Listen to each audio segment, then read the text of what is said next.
Chicago, 1993. The South Side. A city alive with stories and shadows that refuse to fade. Lewis Davis thought he knew fear. He thought he knew the streets he walked every night. But that night, something ancient, something forgotten, awakened beneath the city.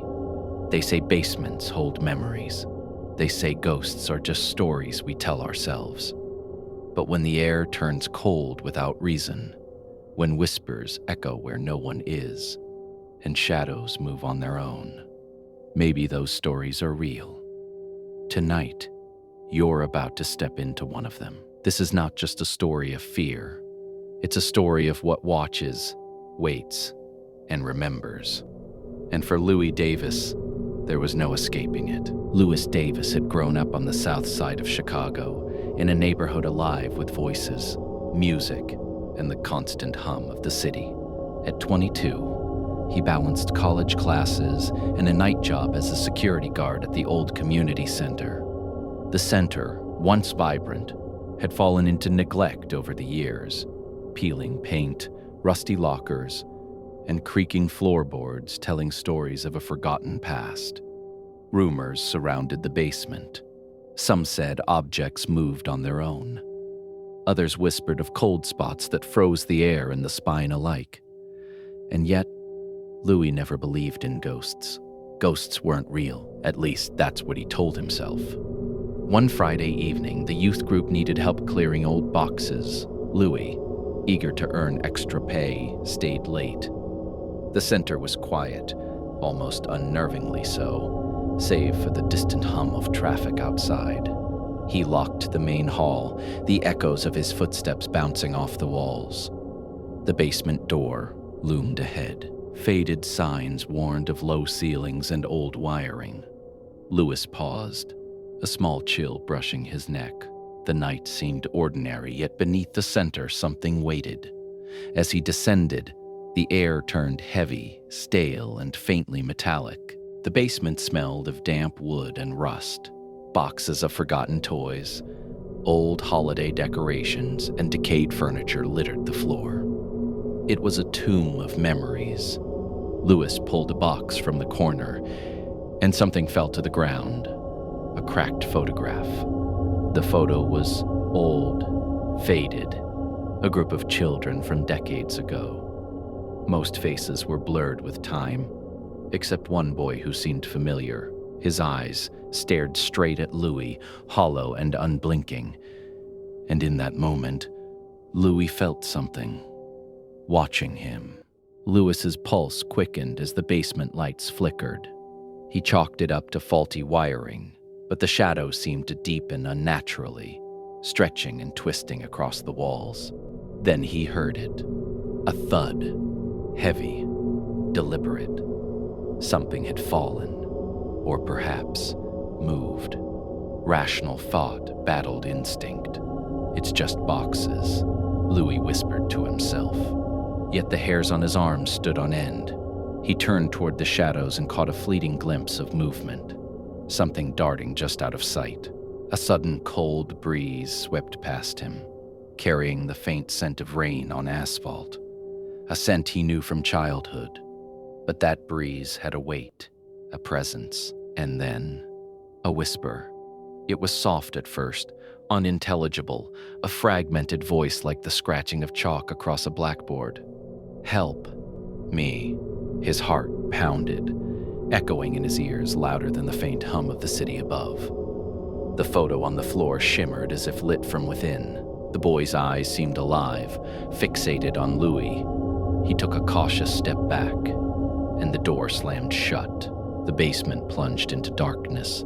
Shadows twisted along the walls, forming shapes that weren't there moments before. A faint giggle echoed. Soft, distant, yet somehow inside his mind. Lewis's rational mind screamed, impossible. But the primal part of him knew fear was real. Louis fumbled for his flashlight. Its beam cut through the darkness but seemed to create more shadows than it dispelled. Boxes tipped over on their own. A chair slid across the floor, and the whispering grew louder. Don't leave. Stay. In the reflection of a cracked mirror, Lewis saw him. A young boy, pale and thin, wearing a faded hoodie. The boy's eyes were empty, hollow. Louis froze, unable to look away. It was the same boy from the photograph, somehow alive, and somehow not. The temperature dropped. Frost formed along the edges of the metal shelving. Every exhale from Louis formed misty clouds that danced in the beam of his flashlight. The whispers became words. "You can see me, finally. Help me."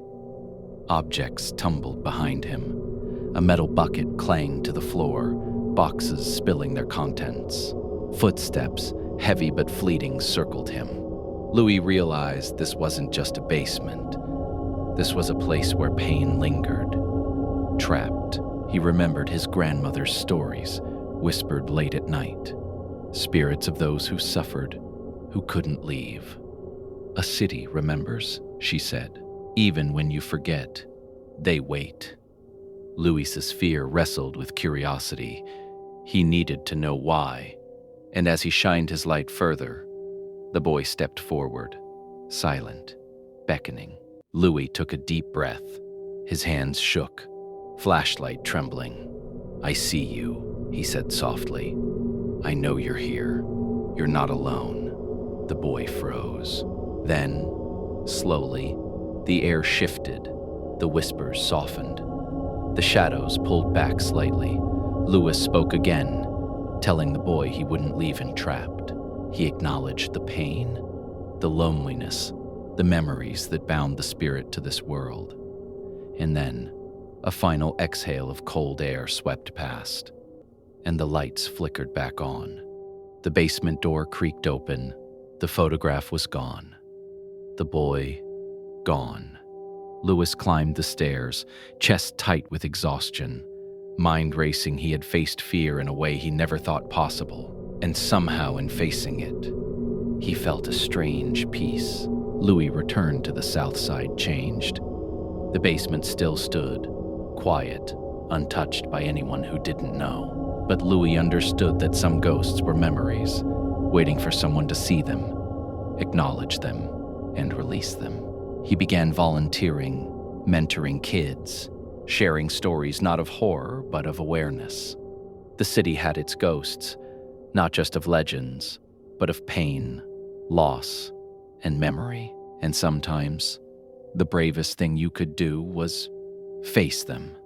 Yet on nights when the wind howled through the alleys and the distant sound of children laughing echoed faintly, Louis couldn't help but wonder, was it really over? Or was the boy still watching, waiting for someone else to remember him? Louis Davis survived that night, but Chicago never forgets. Some ghosts linger, waiting, watching, reminding us that the past is never really gone. And sometimes the bravest thing you can do is face it. For some stories, closure isn't the ending, it's the acknowledgement. And the city remembers those who dare to see it. Louis Davis survived the basement that night, but Chicago never forgets. Some ghosts linger in alleys, in empty rooms, in the corners of buildings long abandoned. They wait for someone to see them, to acknowledge them, to release them. And sometimes, all it takes is one person brave enough to face the past. Remember, the city is full of stories. Some of them are meant to be told. Others are meant to be felt in the chill of the night, in the whisper of wind, in the sudden flash of shadow just out of sight. What Louis Davis faced was only one of many horrors hidden beneath the streets. And while his story ended, the city's ghosts are still watching, waiting for the next curious soul. Keep your lights on tonight, and remember, some nightmares aren't over when the story ends.